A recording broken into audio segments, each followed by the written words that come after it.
Hello दोस्तों, बहुत बहुत स्वागत है आप सभी का आपके अपने यूट्यूब चैनल पर। मैं संत शुक्ला आप लोगों का बहुत बहुत स्वागत करता हूं। दोस्तों, आज का इम्पोर्टेंट वीडियो हमारे बीए थर्ड सेमेस्टर के स्टूडेंट के लिए होने वाला है। जी हाँ, जो भी हमारे स्टूडेंट बीए सेकंड सेमेस्टर से थर्ड सेमेस्टर में पहुंच चुके हैं, अब आप उसको चाहे बीए थर्ड सेमेस्टर डायरेक्ट कहिए, चाहे आप बीए सेकेंड ईयर का फर्स्ट सेमेस्टर कहिए, बात एक ही है। तो सेमेस्टर वाइज आप अगर उसको कंक्लूड करेंगे तो आप बीए थर्ड सेमेस्टर में पहुंच चुके हैं। अगर ईयर वाइज चलेंगे तो आप सेकेंड ईयर के फर्स्ट सेमेस्टर में हैं। तो जाहिर सी बात है, उन्हीं के लिए वीडियो इंपॉर्टेंट होने वाला है। इस वीडियो में दोस्तों आपको बहुत सारे इंपॉर्टेंट क्वेश्चन, 50 इंपॉर्टेंट क्वेश्चन जो है वेरी शॉर्ट आंसर टाइप के क्वेश्चन जो हैं उनको इंक्लूड किया गया है। जी हाँ, 50 वेरी शॉर्ट आंसर टाइप के क्वेश्चन को इंक्लूड किया गया है। और आपको कोर्स के बारे में आपको बता दिया गया, आपके सिलेबस के बारे में कि क्या क्या चीज़ें हैं जो आपको थर्ड सेमेस्टर अंग्रेजी में आपको पढ़नी है। वो सिलेबस का वीडियो जो है वो अपलोड कर दिया गया है। आप अगर नहीं देखें अभी तक तो थर्ड सेमेस्टर की प्लेलिस्ट ओपन करके आप वहाँ पर मतलब सिलेबस उसका चेक कर सकते हैं कि क्या क्या चीज़ें आपको उसमें पढ़नी है। तो 8 यूनिट में आपका पेपर डिवाइड होता है। सेकंड सेमेस्टर में भी डिवाइड था 8 यूनिट में, फर्स्ट सेमेस्टर में भी था। तो 8 यूनिट में डिवाइड है। और इसके 5th यूनिट में आपका जो मैकबेथ पढ़ना है विलियम शेक्सपियर साहब का, तो उसी से रिलेटेड आपको 50 वेरी शॉर्ट आंसर टाइप के क्वेश्चन यहाँ पर दिए जा रहे हैं, उनको उनके आंसर के साथ, यानी बहुत इंपॉर्टेंट होगा आपके लिए। तो इसको फटाफट देखिएगा, अंत तक जरूर देखिएगा दोस्तों, चूंकि बहुत सारे इंपॉर्टेंट क्वेश्चन हैं जो आपकी परीक्षा की दृष्टि से बहुत ही महत्वपूर्ण होने वाले हैं। तो ये सारे इंपॉर्टेंट क्वेश्चन देख लीजिए, इनको रट लीजिए। छोटे छोटे क्वेश्चन है दोस्तों। तो आइए वीडियो को शुरू करते हैं। और उससे पहले दोस्तों, अगर अभी तक आपने चैनल को सब्सक्राइब नहीं किया है, चैनल पर पहली बार विजिट कर रहे हैं या अभी तक आपने सब्सक्राइब नहीं किया है, तो सब्सक्राइब करके बेल आइकन प्रेस कर दीजिए और ऑल पर क्लिक कर दीजिए, ताकि वीडियो की सारी नोटिफिकेशन आपको मिलती रहे। जैसे ही आपसे रिलेटेड वीडियो अपलोड हो आप उसकी जानकारी प्राप्त करते रहें। उसमें निहित जानकारी, आपके कोर्स से रिलेटेड मॉडल पेपर है, क्या चीज़ है, ये सारी चीज़ें आप प्राप्त करते रहें और जानकारी उठाते रहें, अपनी परीक्षा की तैयारी अच्छे ढंग से करते रहें। तो आइए दोस्तों, वीडियो को शुरू करते हैं। सबसे पहले यहाँ पर very short answer type question के बारे में, जैसा कि आपको बताया गया उसी के बारे में चर्चा होगी। को पेपर आपका दोस्तों 3 सेक्शन में डिवाइड होता है। पहले भी सेकंड सेमेस्टर में आपको बताया गया, थर्ड सेमेस्टर में भी इसी तरह का पेपर होने वाला है। यानी 3 सेक्शन में, सेक्शन ए, सेक्शन बी और सेक्शन सी में। सेक्शन ए में 10 वेरी शॉर्ट आंसर टाइप के क्वेश्चन रहेंगे, जिनको आपको एक क्वेश्चन पर आपको 2 मार्क्स मिलने होंगे, यानी 2 अंक आपको प्राप्त करना है। तो 10 क्वेश्चन आपके ऐसे रहेंगे वेरी शॉर्ट आंसर क्वेश्चन, जिनको 50 शब्द में, जिसका आंसर आपको नियर अबाउट 50 वर्ड्स में, यानी लगभग 50 शब्द में आपको उसका आंसर देना होता है। और उसके बाद जो शॉर्ट आंसर रहते हैं, यानी लघु उत्तरीय प्रश्न जिनको आप कह सकते हैं, तो उनको आपको नियर अबाउट 200 वर्ड्स यानी 200 शब्दों के अंतर्गत आपको उसका आंसर देना होता है। और फिर लॉन्ग आंसर आपको करने होते हैं। सेक्शन सी में 2 लॉन्ग आंसर आपको करना होता है, वो 500 वर्ड्स के लगभग आपको उसका आंसर देना होता है। तो ये वेरी शॉर्ट आंसर टाइप का क्वेश्चन रहेगा, यानी सेक्शन ए से रिलेटेड। तो आइए शुरू करते हैं। क्वेश्चन नंबर 1 देखते हैं कि क्या चीज़ है। When was Shakespeare born. यहाँ शेक्सपियर साहब के प्ले के बारे में, मैकबेथ के बारे में चर्चा हो रही है, तो शेक्सपियर साहब से रिलेटेड जाहिर सी बात है क्वेश्चन आएंगे। तो शेक्सपियर साहब का जन्म कब हुआ था। जी हाँ, विलियम शेक्सपियर का जन्म कब हुआ था। फेमस नाटककार, बहुत ही प्रसिद्ध नाटककार इंग्लैंड के। और आपके कोर्स का नाम जो है, आपके कोर्स का शीर्षक जो है वो क्या है दोस्तों, आप जानते हैं, ब्रिटिश एंड अमेरिकन ड्रामा। जी हाँ, ड्रामा के बारे में ही चर्चा होगी, ब्रिटिश और अमेरिकन ड्रामा के बारे में। तो शेक्सपियर क्वेश्चन देखते हैं, शेक्सपियर साहब का जन्म कब हुआ था। शेक्सपियर साहब का जन्म हुआ था, Shakespeare was born on April 23 1564। यानी शेक्सपियर साहब का जन्म 23 अप्रैल 1564 ईस्वी को हुआ था। कब हुआ था दोस्तों, 23 अप्रैल 1564 ईस्वी को हुआ था। नेक्स्ट क्वेश्चन देखते हैं, क्वेश्चन नंबर 2 देखते हैं कि क्या इंपॉर्टेंट क्वेश्चन है। Where was Shakespeare born. जी हाँ, अगला क्वेश्चन इससे रिलेटेड, शेक्सपियर साहब से रिलेटेड, कि शेक्सपियर साहब का जन्म कहाँ हुआ था, पहले कब हुआ था और अब कहाँ हुआ था। अगले क्वेश्चन, इस क्वेश्चन में देखते हैं आंसर। देखिए दोस्तों क्या लिखा है, Shakespeare was born at Stratford on Avon in the country of Warwickshire. जी हाँ, शेक्सपियर साहब का जन्म कहाँ हुआ था, उनका जो जन्म का मेन प्लेस है वो क्या है, स्टेटफोर्ड ऑन एवन। बहुत इंपॉर्टेंट क्वेश्चन है, भविष्य के लिए भी बहुत इंपॉर्टेंट क्वेश्चन आपके लिए रहेगा। और द कंट्री ऑफ वारविकशायर, यानी वारविक शहर के इस स्थान पर स्टेटफोर्ड ऑन एवन में हुआ था, और ये है कहाँ, इंग्लैंड में है दोस्तों। अब नेक्स्ट क्वेश्चन देखते हैं, question number 3। What were the names of Shakespeare parents. जी हाँ, शेक्सपियर के माता पिता का क्या नाम था, पेरेंट्स का उनके क्या नाम था। फटाफट देखिए, बहुत ही इंपॉर्टेंट क्वेश्चन चल रहा है दोस्तों, बहुत ही इंपॉर्टेंट वीडियो आपके लिए। शेक्सपियर साहब के माता पिता का क्या नाम था, आइए देखते हैं आंसर में क्या दिया गया है। The name of Shakespeare, the name of Shakespeare parents were John Shakespeare and Mary Ardern. जी हाँ, शेक्सपियर के पिताजी का क्या नाम था? जॉन शेक्सपियर था, और उनकी माताजी का नाम मेरी अर्डन था। जी हाँ, उनके माता पिता का क्या नाम हो गया? John Shakespeare and Mary Arden. Next question देखते हैं, where did Shakespeare receive his education. Shakespeare साहब ने अपनी शिक्षा कहाँ प्राप्त की? दोस्तों बहुत इंपॉर्टेंट क्वेश्चन, शेक्सपियर साहब ने अपनी शिक्षा कहाँ पर प्राप्त की है? आंसर में देखते हैं, Shakespeare received his education at the grammar school of Stratford. जी हाँ, ग्रामर स्कूल ऑफ स्टेटफोर्ड, यानी स्टेटफोर्ड के ग्रामर स्कूल में। जी हाँ, किस स्कूल में दोस्तों? ग्रामर स्कूल में उन्होंने अपनी शिक्षा प्राप्त की थी। नेक्स्ट क्वेश्चन देखते हैं, question number 5, did Shakespeare take much interest in his education. क्या शेक्सपियर साहब अपनी शिक्षा में अत्यधिक रुचि लेते थे, इंटरेस्ट लेते थे अपनी शिक्षा में? तो आंसर में है नो, यानी शेक्सपियर साहब को अपनी शिक्षा में बहुत ज़्यादा, अपनी पढ़ाई में बहुत ज़्यादा इंटरेस्ट नहीं था। Shakespeare did not take any interest in his education, यानी शेक्सपियर साहब अपने एजुकेशन में, अपनी शिक्षा में, पढ़ाई में बहुत कोई भी इंटरेस्ट नहीं लेते, ज़रा सा भी, एनी इंटरेस्ट, यानी कुछ भी इंटरेस्ट नहीं लेते थे। नेक्स्ट क्वेश्चन देखते हैं,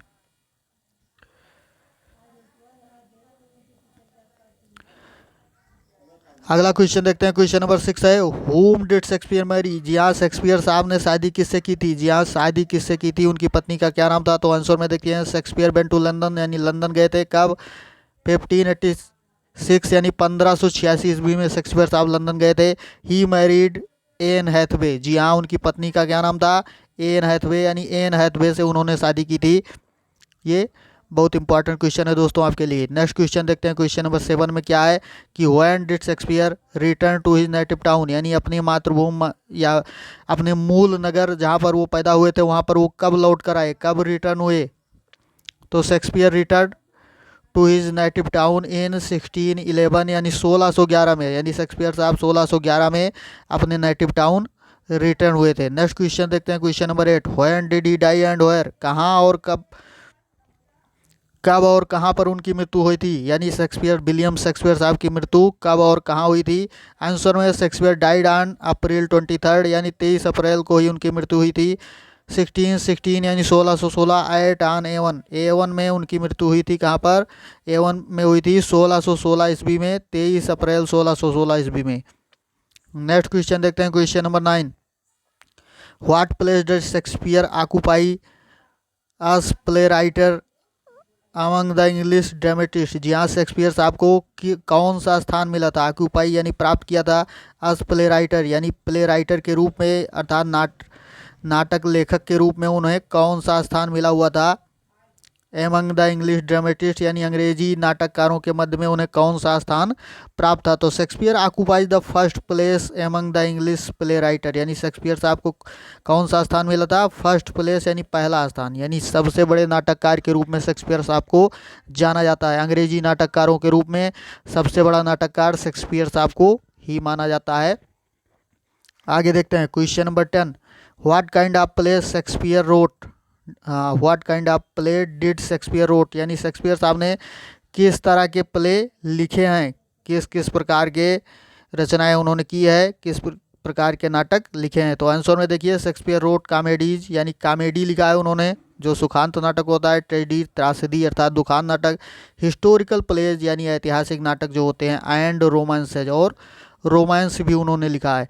तो इस तरह यानी 4 प्रकार के प्लेज जो हैं शेक्सपियर साहब ने लिखे। नेक्स्ट क्वेश्चन देखते हैं, write the 4 great tragedy of Shakespeare. जी हाँ, शेक्सपियर साहब की जो महान ट्रेजेडी हैं, 4 महान ट्रेजेडी हैं, उनका नाम बताइए। बहुत ही इंपॉर्टेंट और बहुत ही फेमस क्वेश्चन दोस्तों। शेक्सपियर साहब की 4 महान ट्रेजेडी कौन कौन सी हैं, इसको आपको बताना है। तो the 4 great tragedy of Shakespeare are Hamlet, Othello, Macbeth and King Lear. जी हाँ, कौन कौन सी हैं? Number 1 Hamlet, number 2 Othello, number 3 Macbeth, number 3 पे, और नंबर 4 पे आपका किंग लियर आता है। तो चारों ये जो हैं वो ग्रेट ट्रेजेडीज में आती हैं। वैसे बहुत सारी ट्रेजेडी अर्थात त्रासदी या आप कह सकते हैं कि दुखांत नाटक उन्होंने लिखे हैं, लेकिन ये 4 बहुत ही महत्वपूर्ण हैं। नेक्स्ट क्वेश्चन देखते हैं, question number 12, write 4 comedies of Shakespeare. जी हाँ, 4 कॉमेडीज के नाम भी शेक्सपियर साहब के लिखे, जो सुखांत नाटक होते हैं, कॉमेडीज होती है, तो उन का नाम लिखिए, चार यानी चार महत्वपूर्ण जो हैं उनका नाम लिखिए। तो द फोर ग्रेट कॉमेडीज यानी महान कॉमेडीज हैं कौन सी आप शेक्सपियर की? Are much ado about nothing, जी हाँ, मच आडो अबाउट नथिंग ये है। दूसरी है ट्वेल्थ नाइट और as you like it and the merchant of Venice, जी हाँ, ये चार महान ट्रेडीज, वो सॉरी ट्रेडी नहीं कॉमेडीज शेक्सपियर साहब की हैं, तो इनको आप रट लीजिएगा। नेक्स्ट क्वेश्चन देखते हैं। अगला क्वेश्चन क्या चीज़ है, कौन सा इंपॉर्टेंट क्वेश्चन है आपके लिए?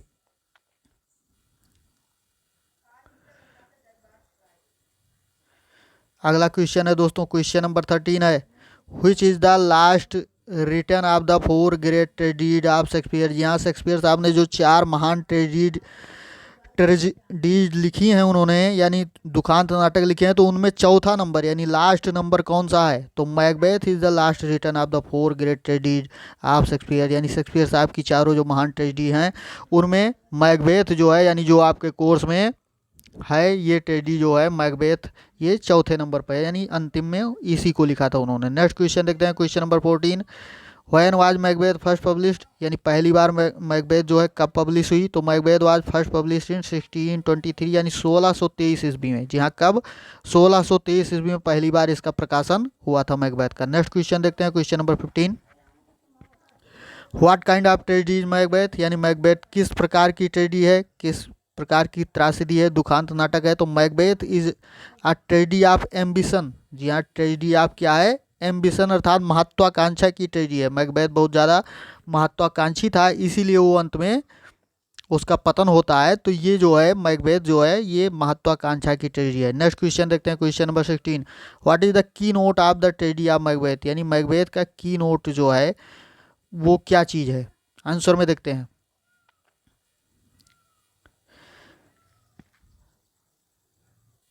तो आंसर में है the key note of tragedy of Macbeth, यानी मैकबेथ का जो की नोट है, मुख्य जो बिंदु है वो क्या है? Is fair is foul and foul is fair, यानी fair is foul and foul is fair, मतलब अस्पष्टता जो है, निष्पक्षता, निष्पक्षता जो है वो बेईमानी कह सकते हैं, आपकी निष्पक्षता बेईमानी है और बेईमानी ही निष्पक्षता है, ऐसा कुछ करके, यानी ये की नोट आपका है, ये लाइन याद रखिएगा, fair is foul, fair is foul यहाँ से, एंड फाउल इज फेयर, ये जो की नोट है मैकबेथ ट्रेजेडी का। The line is spoken by the beaches, ये लाइन जो है वो किसके द्वारा कही जाती है? बीचेज अर्थात चुड़ैलों के द्वारा कही जाती है।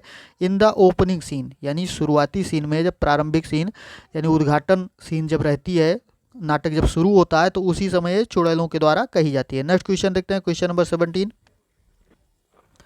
What super natural beings are gathered in the opening scene of Macbeth, यानी मैकबेथ के ओपनिंग सीन में कौन सी सुपर नेचुरल बीइंग्स थे, यानी अलौकिक प्राणी आप कह सकते हैं कि कौन से अलौकिक प्राणी गैदर्ड यानी इकट्ठे हो गए थे। यानी जब नाटक का प्रारंभ होता है, ओपनिंग सीन यानी प्रारंभ की पहली सीन में ही, पहले दृश्य में ही कौन से अलौकिक प्राणी जो हैं वो इकट्ठे हो जाते हैं? तो आंसर में देखिए थ्री बीचेज यानी तीन चुड़ैलें are gathered in the opening scene of Macbeth, यानी मैकबेथ के शुरुआती सीन में ही, शुरुआती दृश्य में ही तीन चुड़ैलें जो हैं वो इकट्ठा होती हैं। नेक्स्ट क्वेश्चन देखते हैं, अगला क्वेश्चन, क्वेश्चन नंबर 18 है, where do the three witches meet together and in what kind of weather, यानी तीनों जो बीचेस थी, तीनों चुड़ैलें जो थी वो कहाँ पर मिलती हैं एक साथ, and what is kind and in what kind of weather, यानी किस तरह के मौसम में? तो आंसर देखिए the three witches meet together, एक साथ वो मिलती हैं कहाँ? एट डिजर्ट प्लेस, यानी वीरान स्थान पर मिलती हैं, सुनसान स्थान पर मिलती हैं। इन फॉग स्टॉर्मी वेदर, यानी कोहरा और तूफानी मौसम था, इस मौसम में वो एक वीराने में मिलती हैं, सुनसान जगह पर मिलती हैं। नेक्स्ट क्वेश्चन देखते हैं क्या है, question number 19,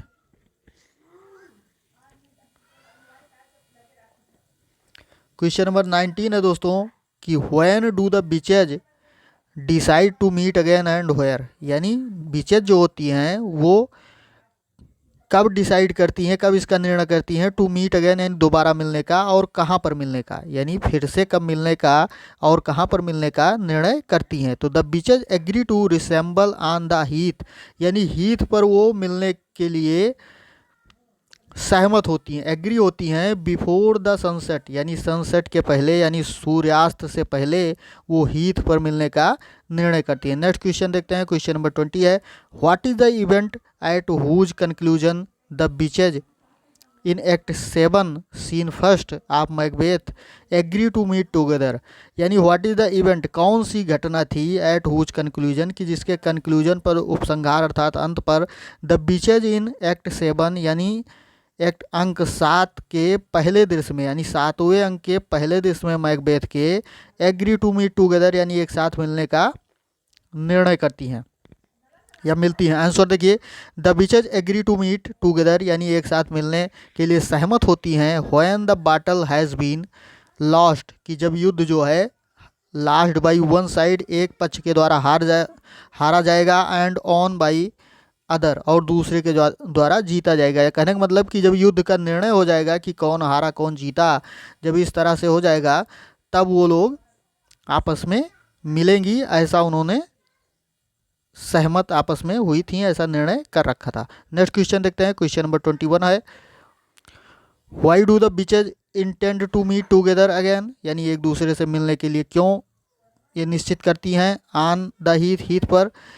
there purpose is evident from the statement of the third which in Macbeth, ये 1-1 लिखा गया है, यानी अंक फर्स्ट में और दृश्य फर्स्ट, यानी एक्ट फर्स्ट और वो सीन जो है फर्स्ट, यानी पहले अंक के पहले दृश्य में वो जो उनका उद्देश्य है from the statement of the third bitches यानी इन मैकबेथ, यानी तीसरी बिच जो उसने कहा था, अपना स्टेटमेंट दिया था, वक्तव्य उसका था, उसी के लिए वो लोग मिलना चाहती थी। तो आंसर में देखते हैं कि क्या है, the three witches agree to meet together on the heath, heath पर मिलने के लिए वो सहमत होती हैं in order to meet with Macbeth, यानी वो किस लिए मिलना चाहती हैं, मैकबेथ से मिलने के लिए वो तीनों वहाँ पर इकट्ठा होती हैं हीथ पर। नेक्स्ट क्वेश्चन देखते हैं 22, who is Duncan and what is he relation to Malcolm and Donalbain. जी हाँ, डोनाल्बियन, यहाँ पर डी लिखा हुआ है दोस्तों, ये थोड़ा मिसप्रिंट है, डोनाल्बियन और मालकम से। पहले तो देखिए हु इज डंकन, डंकन कौन है और उसका क्या संबंध है मालकम और डोनाल्बियन, यानी मालकम और डोनाल्बियन से उसका क्या संबंध है। तो Duncan is the king of Scotland, यानी राजा है कहाँ का, स्कॉटलैंड का, डंकन स्कॉटलैंड का राजा है। Malcolm and Donalbain are his sons, यानी मैलकम और डोनाल्बियन क्या हैं, उसके पुत्र हैं, यानी डंकन जो है वो स्कॉटलैंड का राजा है और डोनाल्बियन और मैलकम उसके पुत्र हैं। नेक्स्ट क्वेश्चन देखते हैं, क्वेश्चन नंबर 23 नंबर क्वेश्चन है दोस्तों, who is Sweno referred to in Macbeth act first scene second, यानी स्वैनो कौन है, यानी जिसको बताया गया है किसमें, मैकबेथ के प्रथम अंक के द्वितीय दृश्य में स्वैनो का नाम आता है, तो वो कौन है। तो आंसर है Sweno is the king of Norway, Sweno कौन है, नॉर्वे का राजा है। क्वेश्चन नंबर 24 देखते हैं, who has been described Bellona's bridegroom and why in Macbeth first second, यानी एक्ट फर्स्ट सीन सेकंड, यानी who has been describe Bellona's bridegroom, यानी बेलोना का ब्राइड ग्रूम अर्थात दूल्हा के रूप में किसको डिस्क्राइब यानी किसका वर्णन किया जाता है, एंड व्हाई और क्यों, इन मैकबेथ यानी मैकबेथ के अंक प्रथम में दृश्य द्वितीय में, प्रथम अंक के द्वितीय दृश्य में बेलोना के दूल्हा के रूप में किसको वर्णन किया जाता है, किसका वर्णन किया जाता है। तो आंसर में देखिए, in Macbeth act first scene second यानी प्रथम अंक के द्वितीय दृश्य में Ross refers to Macbeth, Ross refers करती है मैकबेथ को एज बेलोनाज ब्राइड ग्रूम, यानी बेलोना के ब्राइड ग्रूम के रूप में किसको, मैकबेथ को रिफर करती है। बाई वर्चू आज ब्रेवरी अर्थात उसके बहादुरी के गुण के कारण ऐसा करती है। Bellona was the Roman goddess of war, यानी बेलोना कौन थी, रोम की युद्ध की देवी थी, यानी बेलोना जो है कौन थी, रोम के युद्ध की देवी थी। नेक्स्ट क्वेश्चन देखते हैं, क्वेश्चन नंबर 25 है दोस्तों, 25 नंबर क्वेश्चन देख लीजिए फटाफट। How do the three witches one after another greet Macbeth in act first scene third. यानी मैकबेथ के प्रथम अंक के तृतीय दृश्य में जो विचेज हैं, विचेज अर्थात चुड़ैलें जो हैं, वो कैसे ग्रीट नमस्कार करती हैं, अभिनंदन या अभिवादन करती हैं मैकबेथ का। यानी एक्ट मैकबेथ के एक्ट फर्स्ट में सीन थर्ड में बीचें जो हैं, चुड़ैलें जो हैं, वो किस तरह मैकबेथ का अभिनंदन करती हैं। आंसर में देखिए द थ्री बीचेज यानी तीनों चुड़ैलें जो हैं वन अनदर आफ्टर अनदर यानी एक के बाद दूसरी ग्रीट मैकबेथ यानी मैकबेथ का अभिनंदन करती हैं किस तरह से। एज थेन ऑफ ग्लेमिस, जी हाँ, थेन ऑफ ग्लेमिस एक उपाधि के रूप में देती हैं उनको, यानी इस नाम से पुकारती हैं, थेन ऑफ काउडर से। And that shall be king here after, यानी इन तीन नामों से तीनों चुड़ैलें एक एक बार करके मैकबेथ को पुकारती हैं। नेक्स्ट क्वेश्चन देखते हैं 26। How do the three witches one after another great बैंको इन मैकबेथ फर्स्ट थर्ड। यानी मैकबेथ के प्रथम अंक के तृतीय दृश्य में बैंकों का किस तरह से अभिनंदन करती हैं वो तीनों चुड़ैलें। आंसर में देखिए the three witches one after another नहीं, एक के बाद दूसरी जो है ग्रेट बैंको एज आ बैंकों का किस तरह से अभिनंदन करती हैं। ग्रेटर हैप्पियर देन मैकबेथ, यानी मैकबेथ से ज़्यादा प्रसन्न, ऐसा कहती हैं कि आप मैकबेथ से ज़्यादा प्रसन्न हैं। And one whose heirs will become king, और ये कहती हैं कि एक तुम्हारा उत्तराधिकारी जो है, एक उत्तराधिकारी तुम्हारा राजा बनेगा। नेक्स्ट क्वेश्चन देखते हैं, क्वेश्चन नंबर 27 है। What is evil effect on Macbeth of the witches prophecy of his becoming king. यानी what is the evil effect, यानी बुरा प्रभाव जो है ऑन मैकबेथ, यानी मैकबेथ पर क्या बुरा प्रभाव पड़ता है। ऑफ द बीचेज प्रोफेसी, यानी बीचेज की यानी चुड़ैलों की भविष्यवाणी का क्या बुरा प्रभाव पड़ता है। आप हिज बिकमिंग किंग, यानी जो चुड़ैलें ये बताती हैं, भविष्यवाणी करती हैं कि आप राजा बनेंगे, तो इस बात का जो है वो मैकबेथ पर क्या बुरा प्रभाव पड़ता है। आंसर में देखिए कि उसके ऊपर क्या बुरा प्रभाव पड़ता है मैकबेथ के ऊपर। आंसर है the evil effect of Macbeth of the beaches, यानी बीचेज का जो बीचेज प्रोफेसी जो है, यानी उनकी भविष्यवाणी जो है, ऑफ हिज बिकमिंग किंग, यानी उससे राजा बनने की, वो कौन सा प्रभाव डालती हैं, उसका बुरा प्रभाव क्या डालती हैं। इस पावरफुल, यानी वो शक्तिशाली है। इट मेक्स हिम रेस्टलेस, ये बात उसको रेस्टलेस कर देती है, यानी बेचैन कर देती है। एंड एम्बिशियस, और महत्वाकांक्षी बना देती है आप किंगशिप इवन थ्रो मर्डर, यानी शासन पाने के लिए, यानी शासन किंगशिप जो है या राजशाही या राजा बनने के लिए उसको क्या करती हैं, मर्डर भी उससे करवाती हैं, यानी इसके पर उसे महत्वाकांक्षी बना देती हैं। वो किसी तरह भी करके वो राजा बनना चाहिए उसको। नेक्स्ट क्वेश्चन देखते हैं 28 नंबर। व्हेन डंकन अनाउंसेज मालकम, जब डंकन मैलकम को अनाउंस करता है, घोषणा करता है क्या, as the heir of his throne, यानी अपने सिंहासन का उत्तराधिकारी के रूप में घोषित करता है। And makes him Prince of Cumberland, और उसे कम्बरलैंड का प्रिंस राजकुमार बना देता है एक्ट फर्स्ट यानी अंक प्रथम के चौथे दृश्य में। What is Macbeth reaction against it, यानी मैकबेथ का रिएक्शन इसके प्रति क्या होता है। तो आंसर में देखिए कि when Duncan makes his son Malcolm his heir to the throne, तो जब वो मतलब जो डंकन जो है वो अपने पुत्र मालकम को अपने मतलब थ्रोन सिंहासन का उत्तराधिकारी नियुक्त कर देता है या इसकी उद्घोषणा कर देता है, तो Macbeth decide to remove him from his way, तो मैकबेथ क्या करता है, उसको अपने रास्ते से हटाने का निर्णय करता है। डिसाइड करता है रिमूव हिम, यानी उसको हटा देने का, फ्रॉम हिज वे यानी अपने रास्ते से। नेक्स्ट क्वेश्चन देखते हैं, क्वेश्चन नंबर 29 है। 29 नंबर कौन सा इंपॉर्टेंट क्वेश्चन है दोस्तों, देखते हैं।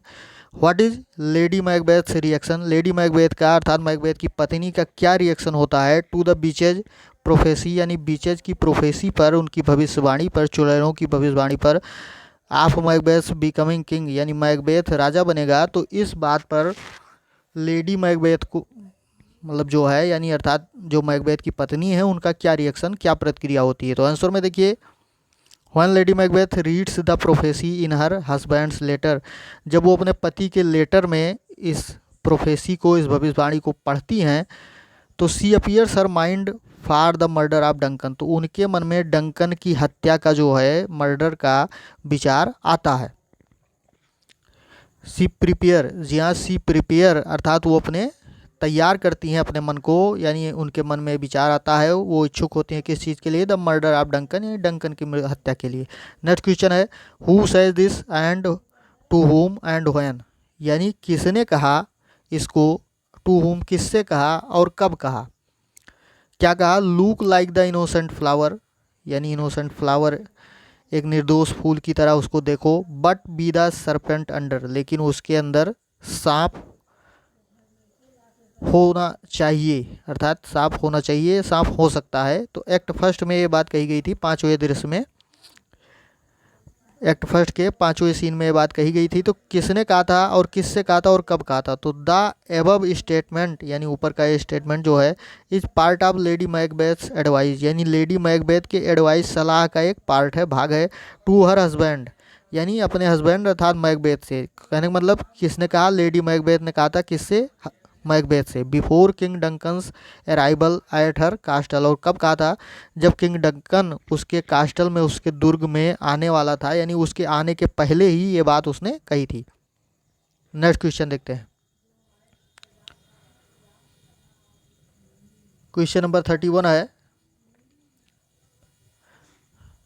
How does Lady Macbeth encourage Macbeth when he wavers in his resolution to murder Duncan, यानी हाउ डज लेडी मैकबेथ, किस तरह से लेडी मैकबेथ जो है इनकरेज मैकबेथ, मैकबेथ को इनकरेज करती हैं, उत्साहित करती हैं, when he wavers in his resolution to murder Duncan, यानी डंकन की मृत्यु का जो उसने निश्चय बना रखा था, दृढ़ निश्चय कर रखा था, उससे जब वो लड़खड़ाने लगता है अर्थात पीछे हटने लगता है, तब उसको लेडी मैकबेथ जो है वो किस तरह इनकरेज करती हैं, किस तरह उत्साहित करती हैं। आंसर में देखिए, lady Macbeth encourage her husband, वो अपने हस्बैंड को, लेडी मैकबेथ जो हैं वो अपने हस्बैंड अर्थात मैकबेथ को इनकरेज करती हैं, टू बी मैनली, यानी इस तरह से वो बताती हैं कि बहादुर बनो या बहादुरी दिखाओ।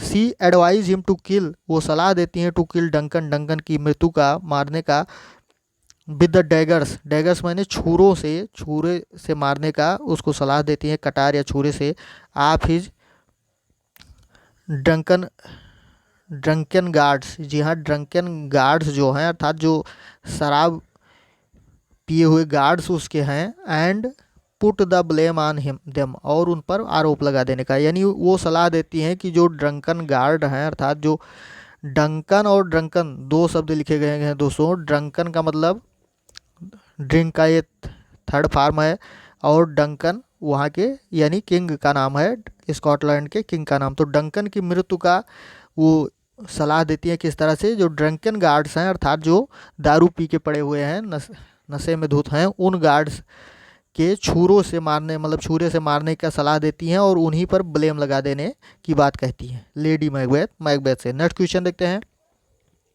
हु सेज दिस, किसने बात कही, to whom and when in act first scene 7th, यानी प्रथम अंक के 7वें दृश्य में किसने बात किससे कही और कब कही। क्या कहा, away and mock the time with fairest show false face most hide and what the false heart doth know, ये बात किसने कही। तो आंसर में देखिए, the given passage part of Macbeth statement, यानी मैकबेथ के स्टेटमेंट का एक ये पार्ट है, उसका एक भाग है।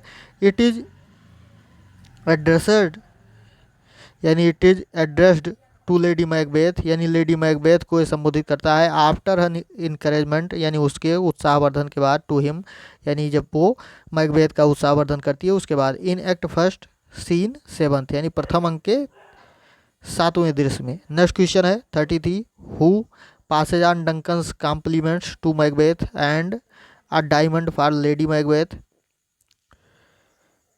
ये सेकंड सीन लिखा हुआ है, नहीं, यहाँ पर देखिए एक्ट सेकंड और दृश्य फर्स्ट में, यानी सीन फर्स्ट में, तो यहाँ पर दिया गया, यानी प्रथम अंक के द्वितीय अंक के प्रथम सीन में कौन जो है पासेज यानी ले जाता है डंकन्स कॉम्प्लीमेंट, यानी डंकन की जो प्रशंसा या अभिवादन है, टू मैकबेथ, यानी मैकबेथ की डंकन प्रशंसा करता है। युद्ध में जीतने के बाद मैकबेथ की प्रशंसा वो करता है। तो ये बात कौन बताने के लिए जाता है मैकबेथ को?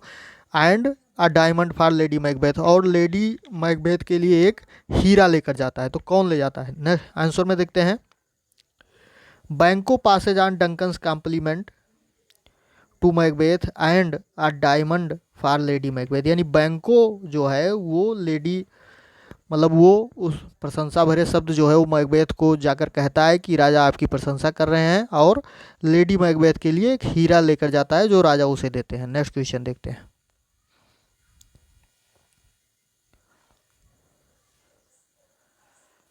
क्वेश्चन नंबर 34 है दोस्तों। What is Macbeth waits for before he murders Duncan, यानी डंकन की मृत्यु के पहले जो है वो मैकबेथ जो है किस चीज़ की प्रतीक्षा करता है? तो before going into Duncan chamber, Duncan के चैम्बर में अर्थात उसके कमरे में जाने से पहले, टू मर्डर हिम यानी उसकी हत्या करने के लिए जाने से पहले, Macbeth waits for the signal from his wife, यानी मैकबेथ क्या करता है, किस चीज़ की प्रतीक्षा करता है? अपनी पत्नी के सिग्नल का, यानी निर्देश या संकेत का, इशारे की प्रतीक्षा करता है। नेक्स्ट क्वेश्चन देखते हैं 35।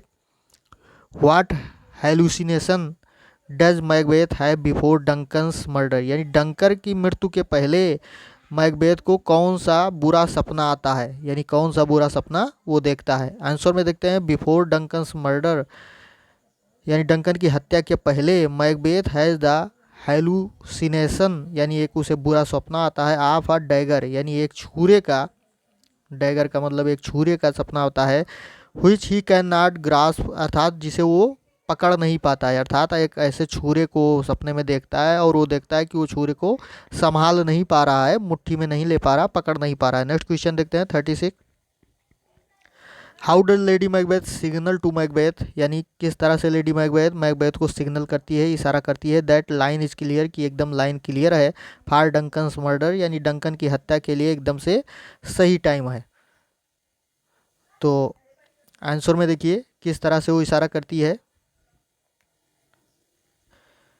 Lady Macbeth rings a bell, यानी लेडी मैकबेथ क्या करती है? घंटी बजाती है। It is signal to Macbeth, ये मैकबेथ के लिए सिग्नल था, to go into Duncan's chamber, यानी डंकन के चैम्बर में जाने का, टू मर्डर हिम, यानी उसकी हत्या करने के लिए। नेक्स्ट क्वेश्चन देखते हैं 37। What is Macbeth condition, Macbeth की क्या स्थिति थी? When he returns after murdering Duncan, यानी डंकन की हत्या के बाद जब वो वापस लौटता है तो उसकी क्या स्थिति होती है, ये बात बताना है। तो आंसर में देखिए क्या स्थिति हो गई थी दोस्तों डंकन की हत्या के बाद मैकबेथ की। When Macbeth returns after murdering Duncan, यानी डंकन को मारकर जब मैकबेथ वापस लौटता है, he is almost out of his mind, यानी एकदम उसे वो अपना आपा खो देता है, यानी एक प्रकार से उस पर पागलपन की तरह वो, मतलब उसकी स्थिति हो जाती है। नेक्स्ट क्वेश्चन देखते हैं 38।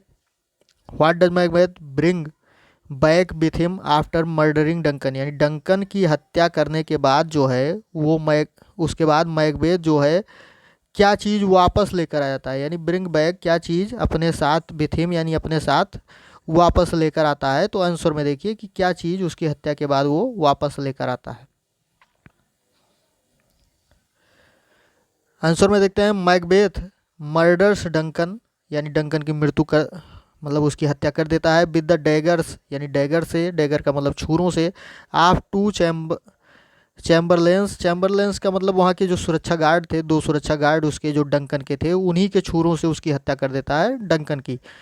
Then he hears strange voices, तब वो क्या होता है हत्या के बाद उसको एक अद्भुत आवाज़ सुनाई पड़ती है, एंड हास्टली गोज बैक, और बहुत शीघ्र ही वो वापस चला आता है, विद द चैम्बरलेंस डैगर, यानी चैम्बरलेन के डैगर के साथ, यानी जो सुरक्षा गार्ड थे, यानी जिस छुरे से उसकी हत्या की थी उसी छुरे के साथ, इन हिज हैंड, यानी अपने हाथों में लेकर क्या करता है वो वापस चला जाता है, वापस चला आता है टू लेडी मैकबेथ, यानी लेडी मैकबेथ के पास। यानी डंकन की हत्या करने के बाद जो छुरा उन्होंने सुरक्षा गार्ड से, मैकबेथ ने सुरक्षा गार्ड का छुरा जो लेकर उसका मर्डर किया था डंकन का, उसी छुरे के साथ पुनः वो लेडी मैकबेथ के पास वापस लौट आता है। नेक्स्ट क्वेश्चन देखते हैं 33। Who takes the bloody daggers back to the chamberlains, यानी कौन जो ब्लूडी डैगर था, यानी खून से भरा, खून से सना हुआ डैगर जो था, अर्थात छुरा जो था, उसको वापस लेकर जाकर चैम्बरलेन्स के पास रखती है। कौन ले जाती है? आंसर में देखते हैं कौन ले जाता है या ले जाती है। तो Lady Macbeth takes the bloody daggers, यानी कौन ले जाता है? लेडी मैकबेथ लेकर जाती है और खून से सने हुए छुरे को back to the drugged Chamberlain's, यानी एकदम नशे में धुत जो चैम्बरलेन थे, पड़े हुए थे वहाँ पर, जो दोनों गार्ड जो थे, उनके पास ले जाती है। Put the daggers beside him, और वो छुरा उनके बगल रख देती है। She also smears them with blood, यानी उन पर क्या करती है? थोड़ा बहुत खून के छींटे मार देती है, खून छिड़क देती है। टू शो देम, ऐसा दिखाने के लिए, एज मर्डर्स ऑफ डंकन, यानी उनको मतलब इस तरह से वो दिखें कि जैसे उन्होंने डंकन का मर्डर किया, यानी उन्हीं के ऊपर आरोप लग जाए। नेक्स्ट क्वेश्चन देखते हैं। क्वेश्चन नंबर 40 है दोस्तों।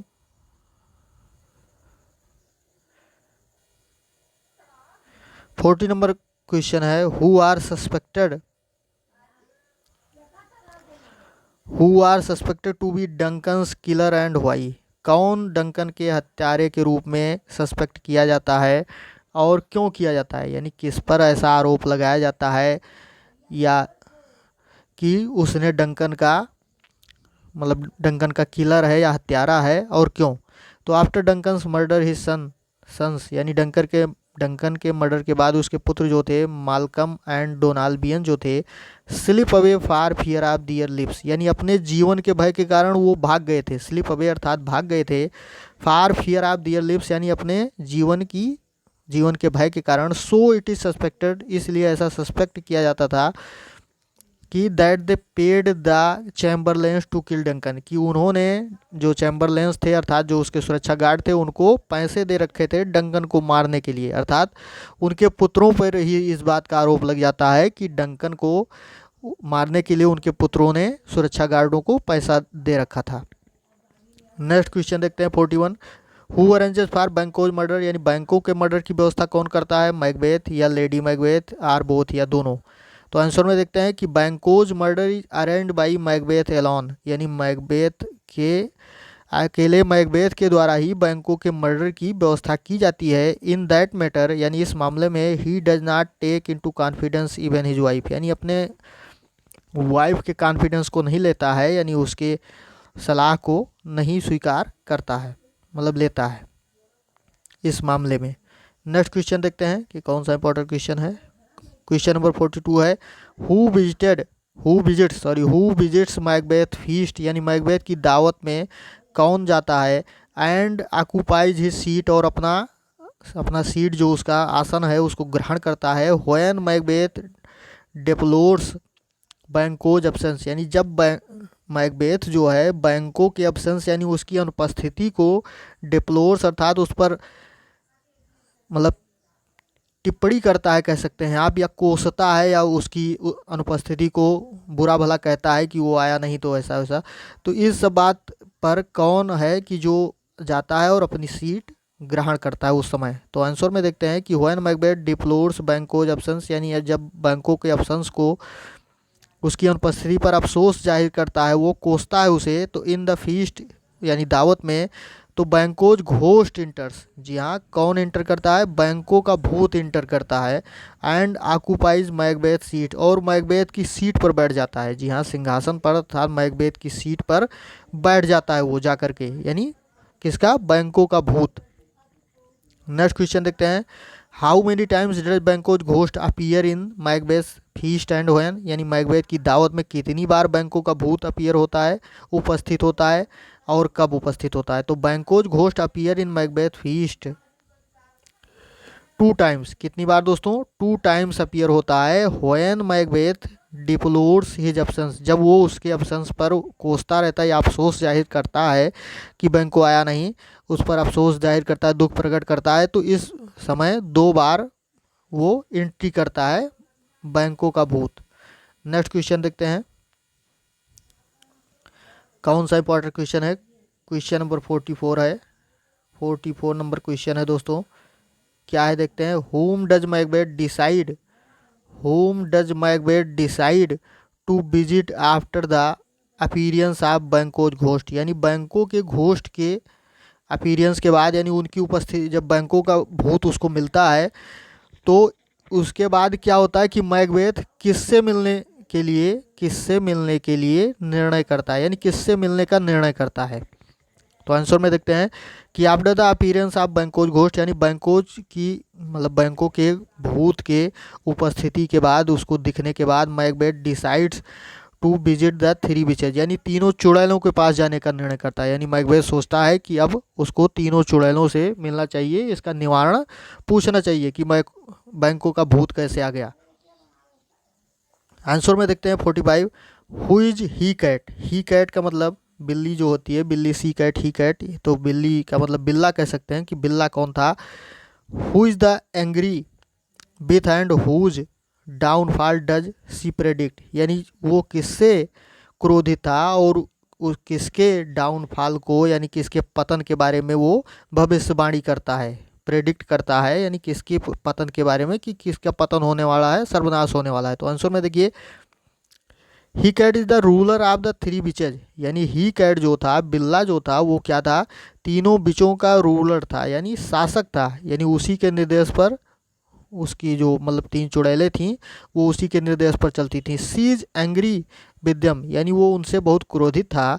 That she has not been consulted about the previous dealings with Macbeth, यानी जो प्रारंभिक डीलिंग थी, यानी पहले की जो डीलिंग हुई थी मैकबेथ और चुड़ैलों के बीच में, इस बात को उन्होंने कंसल्ट नहीं किया था, इसके बारे में जानकारी नहीं दी थी किसको, बिल्ले को, इसलिए वो बहुत ज़्यादा क्रोधित था चुड़ैलों से। आंसर में अगला उसी में देखते हैं, सी आल्सो प्रेडिक्ट हिज डाउनफॉल, यानी उसने मैकबेथ के डाउनफॉल के बारे में ही भविष्यवाणी की, यानी बिल्ले ने किसके बारे में भविष्यवाणी की, मैकबेथ के पतन के बारे में कि मैकबेथ का पतन होने वाला है, नाश होने वाला है। नेक्स्ट क्वेश्चन देखते हैं 46, when Macbeth makes three inquiries from the witches whom answer them, यानी मैकबेथ ने कब तीन इंक्वायरी की बीचों से, चुड़ैलों से, और उसका उत्तर किसने दिया। तो आंसर में देखिए कि मैकबेथ इंक्वायरीज आर आंसर्ड, यानी मैकबेथ की इंक्वायरी जो छानबीन थी, जो पूछताछ थी, उसका आंसर किसके द्वारा दिया गया, बाई थ्री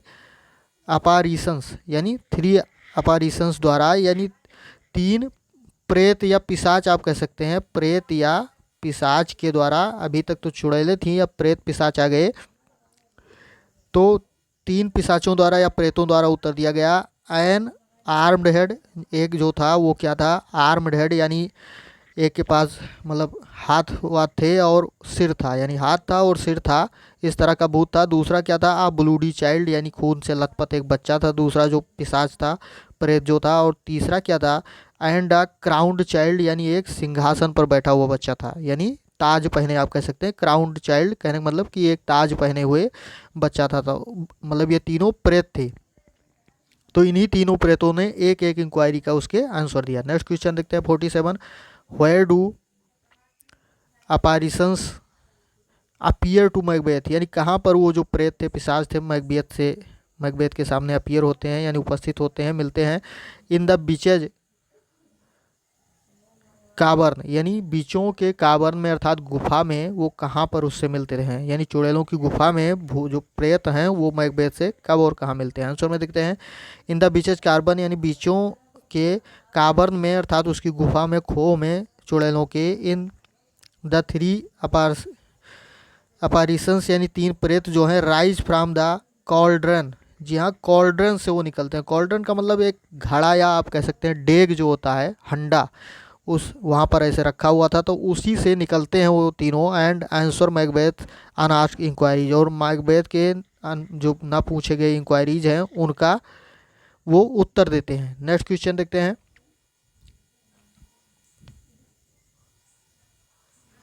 क्वेश्चन नंबर 48 है दोस्तों।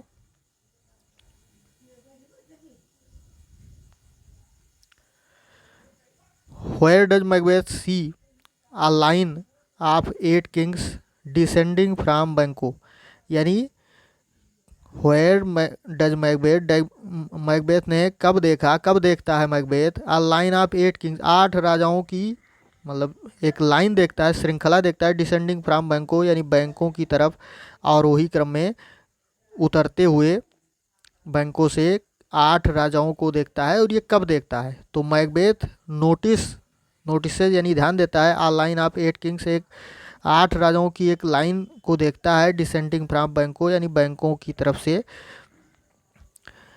देखता है। इन आ कॉल्ड्रन यानी कॉल्ड्रन में कहने का मतलब उसी घड़े से निकलते हुए, उसी जो डेग है या हंडा जो है उसी से निकलते हुए। इन द बीचेज का काबर्न यानी बीचों के काबर्न में, यानी जहाँ पर उसने पिशाचों को देखा था वहीं पर वो 8 राजाओं की श्रृंखला को भी देखता है। 49 नंबर देखते हैं दोस्तों अगला question. Describe the special thing यानी स्पेशल थिंग का वर्णन, स्पेशल चीज़ का वर्णन करिए। द 8 किंग हेल्ड, जो 8 राजा, 8वां राजा जो था हेल्ड था, पकड़े हुए था। इन हिज हैंड माने अपने हाथ में। हुआ the last one the 8 kings यानी उन 8 राजाओं में 8वां राजा कौन था, यानी लास्ट में सबसे पीछे कौन था।